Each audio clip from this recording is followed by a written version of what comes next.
السلام علیکم، کیسے ہیں سب؟ قرآن کریم کا مختصر تعارف کا سلسلہ شروع کیا گیا ہے۔ جیسا کہ آپ جانتے ہیں، آج ہم چھٹا پارہ کا ہم کریں گے تعارف، بیان کروں گی میں۔ تو سب سے پہلے چینل کو سبسکرائب کیجئے، جو نئے آئے ہیں وہ بیل کے بٹن کو کلک کیجئے تاکہ ہر نئی آنے والی ویڈیو آپ تک پہنچ سکے۔ تو شروع کرتے ہیں چھٹے پارے کے مختصر سا تعارف۔ اس پارے میں 2 حصے ہیں، پہلا سورہ نساء کا بقیہ حصہ اور نمبر 2 سورہ مائدہ کا ابتدائی حصہ۔ پہلے حصے کے بارے میں ہم بات کرتے ہیں۔ سورہ نساء کے بقیہ حصہ میں 4 باتیں بتائی گئی ہیں۔ نمبر 1 ہے غیبت کا استثنائی مورد اور مظلوم کے لیے دہائی بلند کرنے کی اجازت۔ نمبر 2 پہ ہے یہود کی مذمت، نمبر 3 پہ ہے نصارہ کی مذمت اور نمبر 4 پہ آ جاتی ہے میراث۔ پھر نمبر 1 پہ آ جاتا ہے مظلوم کے لیے دہائی بلند کرنا اور ظلم کے ظالم کو بیان کرنا۔ اسے علماء نے غیبت کے استثنائی موارد سے بھی بیان کیا ہے۔ نمبر 2 پہ ہے یہود کی مذمت۔ انہوں نے حضرت عیسیٰ علیہ السلام کو قتل کرنے کی کوشش کی، مگر اللہ نے حضرت عیسیٰ علیہ السلام کو بحفاظت اپنی طرف بلا لیا۔ نمبر 3 پہ ہے نصارہ کی مذمت۔ یہ لوگ حضرت عیسیٰ علیہ السلام کے بارے میں غلو کا شکار ہو کر عقیدہ ثالث کے حامل ہو گئے، یعنی کہ غلط فہمی کا شکار ہو کر تیسرے خدا کو ماننے لگے۔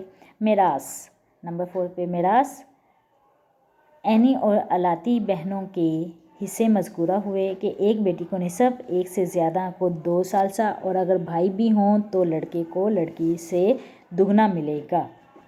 اب دوسرا حصہ ہے سورہ مائدہ کا جو ابتدائی حصہ۔ اس بارے میں 7 باتیں بتائی گئی ہیں۔ نمبر 1 پہ ہے اوفوا بالعقود، ہر جائز عہد اور عقد جو تمہارے اور رب کے درمیان ہو یا تمہارے اور انسانوں کے درمیان ہو، اسے پورا کرو۔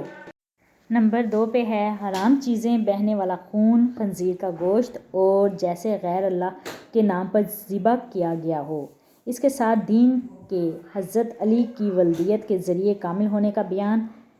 نمبر 3 پہ آ جاتا ہے طہارت، وضو، تیمم اور غسل کے مسائل۔ بنی اسرائیل کے 12 نقیبوں کی طرف اشارہ ہے، جس کو امام حنبل نے اپنی مسند میں ایک روایت میں اہل بیت علیہ السلام میں سے 12 اماموں کی طرف اشارہ دیا ہے۔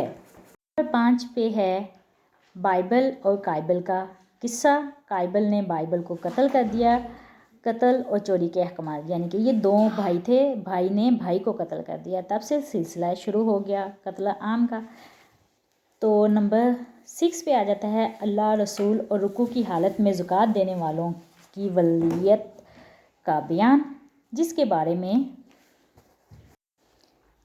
بارے میں مختلف مفسرین قرآن نے کہا ہے کہ اس کا مصداق صرف حضرت علی علیہ السلام ہیں۔ اس کے علاوہ رسول اکرم صلی اللہ علیہ وآلہ وسلم کو حضرت علی علیہ السلام کی ولیت کا اعلان کرنے کا حکم دیا۔